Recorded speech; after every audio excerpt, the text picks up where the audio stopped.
I overheard my stepdaughter tell my wife, "He's dying soon. You don't have to care for him again." My wife responded, "I married him for better and for worse. I can't leave him at such a time when he needs me most." 2 weeks later, the unexpected happened.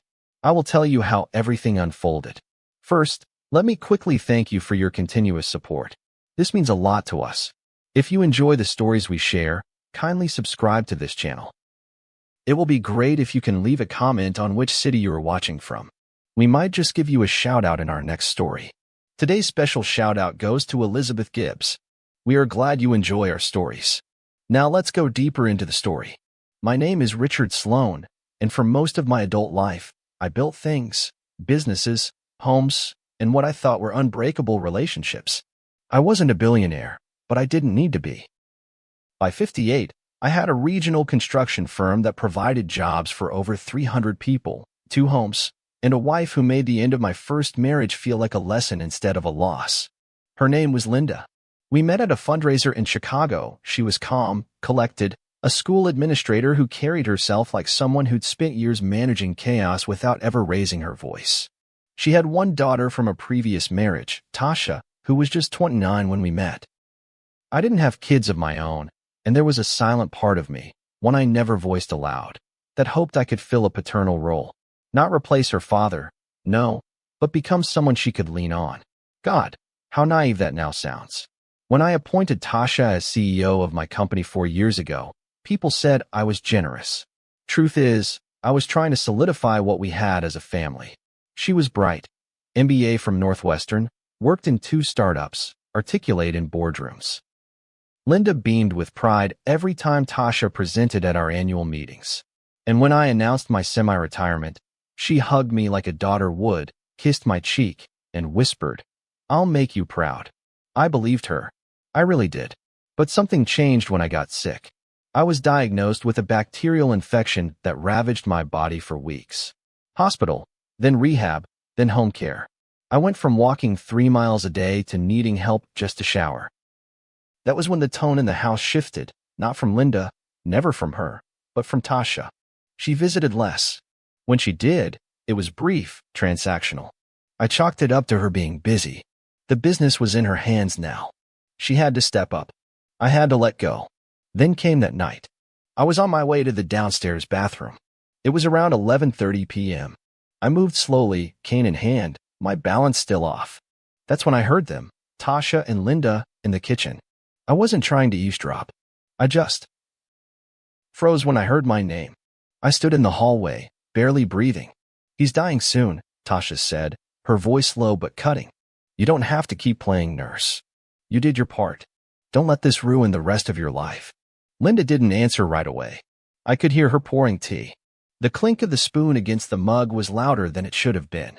"I married him for better and for worse," she said, finally. "And this is the worst. But I can't leave him at such a time when he needs me most. That would destroy me." The silence that followed was heavier than anything I've ever known. I didn't move. I didn't blink. I felt everything collapse in me all at once. Not from Linda's response, no, but from the casual cruelty in Tasha's tone. I wasn't a man to her. I was a burden, a clock ticking down. And the woman I trusted most with my legacy had already started counting the minutes until I was gone. I shuffled back to my room and shut the door quietly. That night, I stared at the ceiling until dawn, every word replaying like an echo I couldn't escape. I didn't confront them. Not then. Not the next day. I acted like nothing happened. Let them bring me soup and fluff my pillows. Let them pretend. I had my lawyer come to the house under the guise of reviewing estate documents. What I really asked him was how airtight my power of attorney and succession documents were. Could I change them discreetly? Could I undo what I'd handed over? "Yes," he said, "but there'll be fallout." "Let it fall," I replied. Over the next 2 weeks, I got stronger. My appetite returned. I started walking without assistance. Tasha barely noticed, too busy signing contracts and hosting investors. Linda noticed, though. She never asked how I improved so fast. She just watched me with quiet suspicion, like she knew something was coming but didn't dare name it. Then came the day I decided to stop pretending. I asked Linda to schedule a family meeting. "Estate stuff," I told her. "I want everything in order." She nodded, still unreadable. Tasha showed up 30 minutes late with her laptop and a Starbucks cup. All right, she said, plopping down in my office chair like she owned the place. Let's do this. I've got a call at 4. I looked at her for a long time. Her face was polished, poised, confident. I remembered when I used to be proud of her. Now, I just saw the stranger I'd welcomed into my home and given the keys to everything. But I'll save the rest for that chapter. The irony was that as my body grew stronger, my heart grew colder. There's something unnerving about pretending to smile at someone after they've told your wife they're just waiting for you to die. I moved through the house like a shadow, performing gratitude, offering politeness where it wasn't deserved. I kept the rod inside me, like a splinter buried too deep to dig out without tearing flesh. I didn't even journal. I was afraid that if I wrote it down, it would become too real. I needed to stay quiet, to gather strength and clarity before I made my move. Tasha didn't suspect a thing. She was too busy being the queen of the empire I built. My days started early, around 6:30 a.m. I'd sit on the back porch wrapped in a blanket, watching the dew lift from the grass. The silence helped. In those still moments, I planned. Every conversation she'd had with investors documented. Every recent business decision reviewed. I wasn't just cutting her off emotionally. I was preparing to gut her professionally. It wasn't petty. It was surgical. She had called me a dying man, disposable, replaceable. Fine. Then she would lose every benefit that came with being in my good graces. Linda brought me coffee those mornings. She never asked what I was thinking. But I could tell she felt the shift. Her steps grew more tentative. Her hugs lingered longer. There was no confrontation, just a quiet drifting. I hated that. I hated what Tasha's words had stolen from our home. One morning, my lawyer, Patrick Hale, came by under the guise of delivering paperwork from the firm.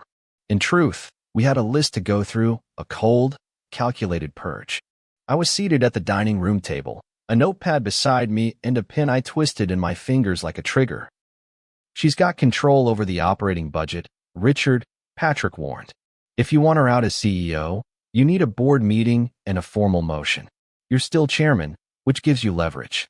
But it won't be pretty. I nodded. Then we do it fast, and we do it legal.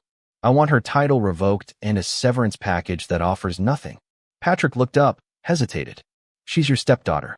Are you sure you want to cut her out of the will too? I looked him dead in the eye. I heard what she said to my wife. She doesn't see me as a father. She sees me as a countdown. He folded the paperwork slowly. Understood. That night, I couldn't sleep. Not because I doubted what I was doing, but because I had never truly accepted that someone I gave so much to could see me as nothing more than an obstacle. That's what stung the most. Not betrayal, not greed, but how utterly small I must have seemed in her eyes for her to feel safe enough to say it. Like I was already gone. Already buried. A week later, I started attending board calls again. I didn't tell Tasha. I had my assistant loop me in silently. I listened to her posture and bluff, watched her navigate questions about our expansion plans without even a hint of hesitation.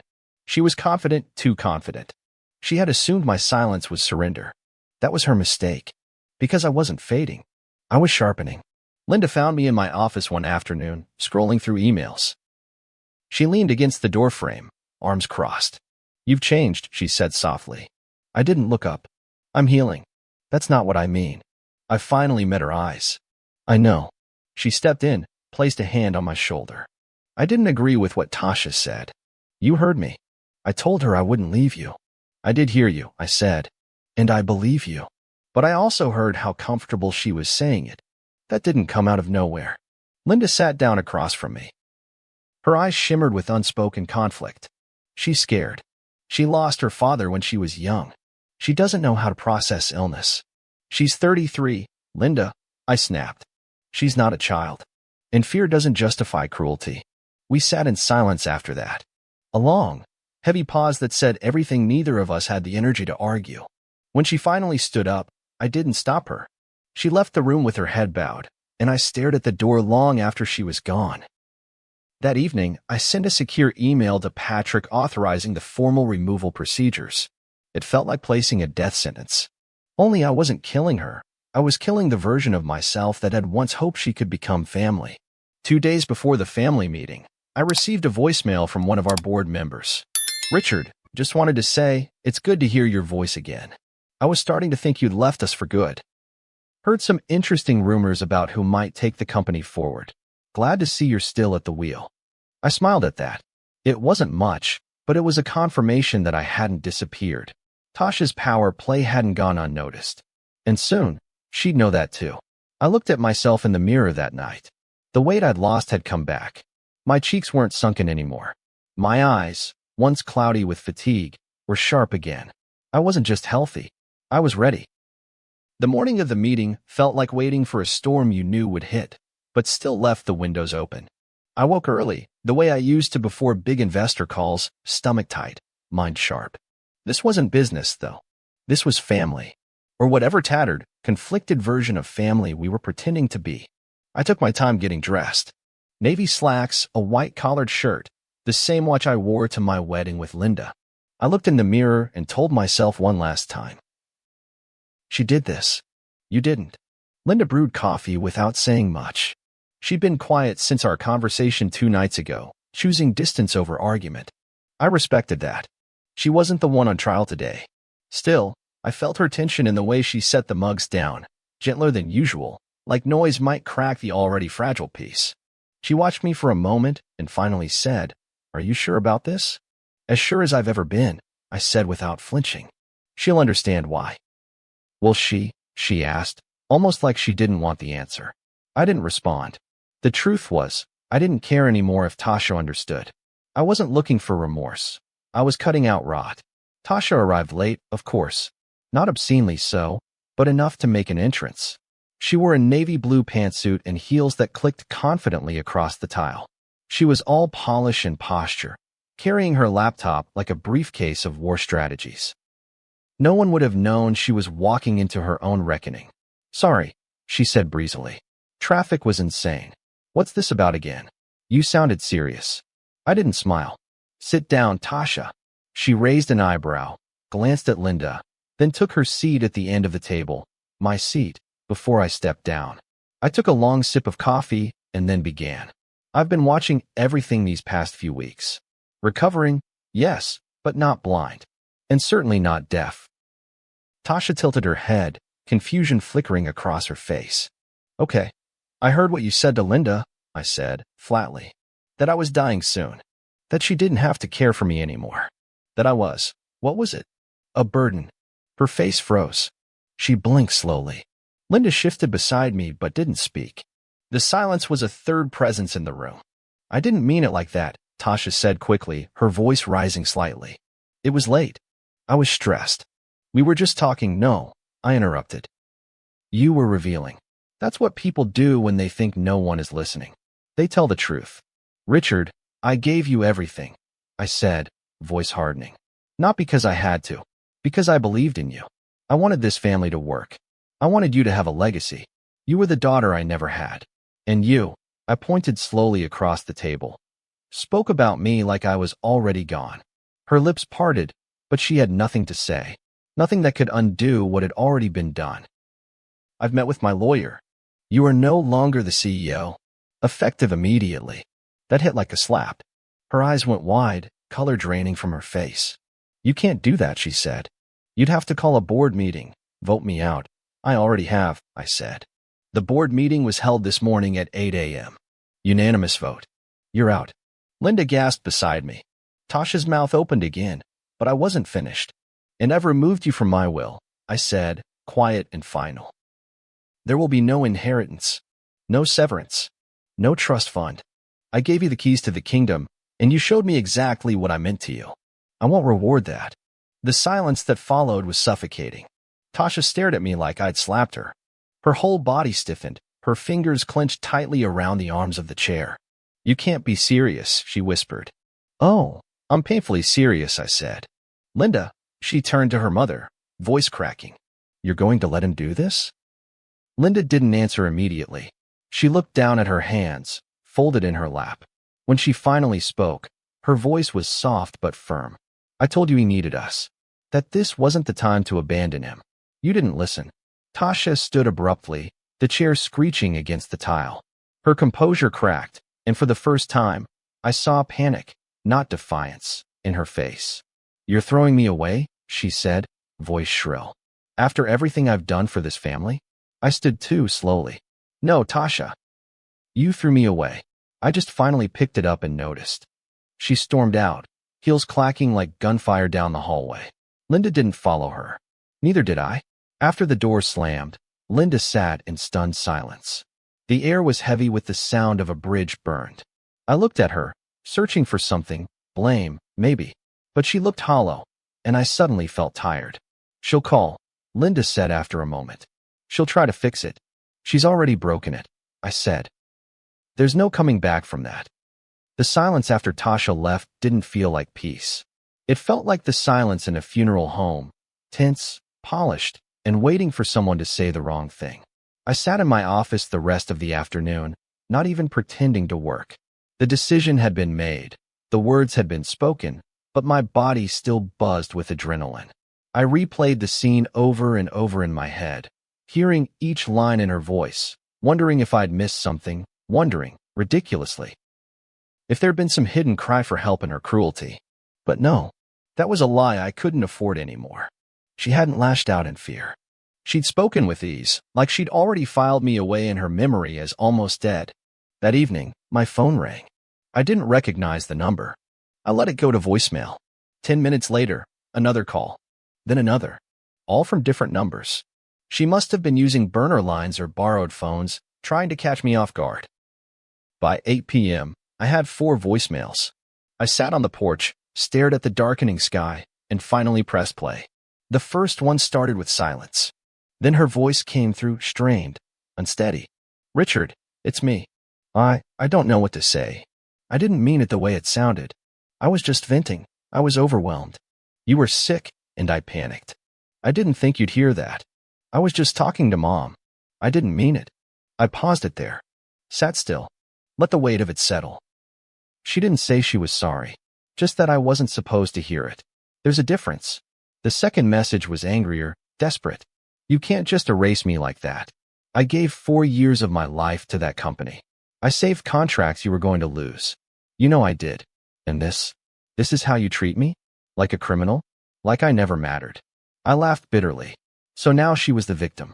The third one was quieter. Sadder. You were like a father to me. I know I never said that, but I looked up to you. I always wanted you to be proud of me. I guess I just never knew how to say it. And now I've ruined everything. I let that one play to the end. My hand trembled slightly, not from second-guessing, but from the cruel irony. I had been proud of her, until I saw who she really was when she thought I wouldn't hear. The mask was off now, and nothing she said could glue it back on. The fourth voicemail came late, 11:48 p.m. I was in bed, the house dark. Linda lay beside me, facing away, her breathing shallow and still. I put in headphones and listened. I miss you. I miss our talks. I know you probably hate me. I hate myself too. Please, can we meet? Just once? You don't have to give anything back. I just want a chance to explain. I wasn't raised to be like this. I don't know what happened to me. Please, Richard. Please call me. I didn't. I deleted it. Not out of anger. Out of necessity. I knew what would happen if I met her face to face. She'd cry, maybe reach for my hand. She'd remind me of holidays we spent together, of the times we laughed over bourbon in my study. And I'd almost believe her. Almost. And then I'd remember the hallway. Her voice, cold and practical, telling her mother to stop caring because my clock was ticking. The next morning, I found Linda in the kitchen, staring blankly at her coffee. Her face was puffy, red-rimmed eyes that told me she'd listened to her own set of messages. She's spiraling, she said softly. She's manipulating, I countered. She's both, she admitted. She wants to fix it. I don't. I said it without malice, without heat. Just finality. She looked at me, searching for softness. I didn't give it. She's my daughter, Richard. And I'm your husband. We stood like that for a long time. No raised voices. Just grief stretching between us like an elastic band, waiting to snap. Later that afternoon, my old business partner, Elliot, stopped by. He was the kind of man who didn't knock, just shouted, "You alive, old man," and walked in with a bottle of bourbon and a grin. I was grateful for the distraction. He poured 2 glasses and raised his brow. So, you finally took the knife out of your back, Huh? I chuckled. Something like that. He sipped and leaned back.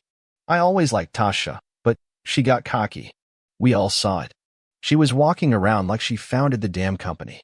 Forgot whose name is on the building. I gave her too much too fast, I said. No, he shook his head. You gave her enough. She just didn't know what to do with it. That landed. That was the truth.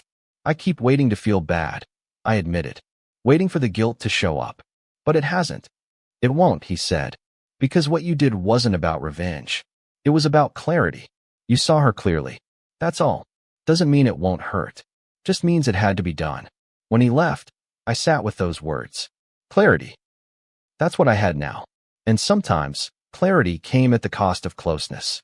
The next few weeks passed in a slow, gray silence. Not the kind that brings peace, but the kind that eats at you from the inside. Quiet dinners, separate mornings, the occasional brush of shoulders without eye contact. Linda and I still lived in the same house, still moved through the same routines, but we weren't together. Not really. Something had broken the night of the meeting, and now it hovered between us, unnamed but ever-present. I knew she didn't blame me, not fully, but I also knew she was mourning something I couldn't bring back. A version of her daughter. A version of our family. I couldn't join her in that grief. I had already buried mine.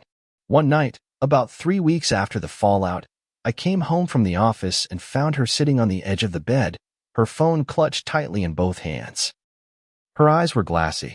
Her mouth opened, closed, then opened again, like she was fighting herself. She called again, she said softly. This time, she didn't yell. She just cried. I said nothing. I took off my watch, set it on the dresser, and waited. She said she hasn't eaten properly in days. That she's having panic attacks. That she can't sleep because she keeps hearing your voice from the meeting. She should have thought about that before she decided I was dead weight, I said. Linda flinched. Not dramatically, just a small, involuntary twitch, like the words had grazed a raw nerve. She's hurting, Richard. So was I. She looked at me then, and I saw it. Guilt, pain, but mostly confusion. She was trapped between two loyalties, each pulling her apart from the other. One was blood, the other was bond. And no matter how carefully she tried to balance them, one would always feel like betrayal. I don't want to lose her, she whispered. And I didn't want to lose us, I said. But she made that choice easier when she showed me exactly what I meant to her. Linda stood and crossed her arms. Do you honestly believe she never loved you? That none of it was real? I believe she loved what I gave her, I said, my voice low. The power, the title, the safety net. But love doesn't speak the way she did. Love doesn't plan for your absence like it's a financial transaction. She sat back down, her body folding inward like a paper crane collapsing underwater. You're right, she said. I keep wondering where I went wrong. What I didn't teach her. How I let this happen. I moved toward her, gently took her hand. Don't blame yourself. People choose who they become. She had every opportunity to be better. She nodded, tears spilling now. She didn't sob. Just quiet, steady weeping. The kind that comes from realizing something is truly gone.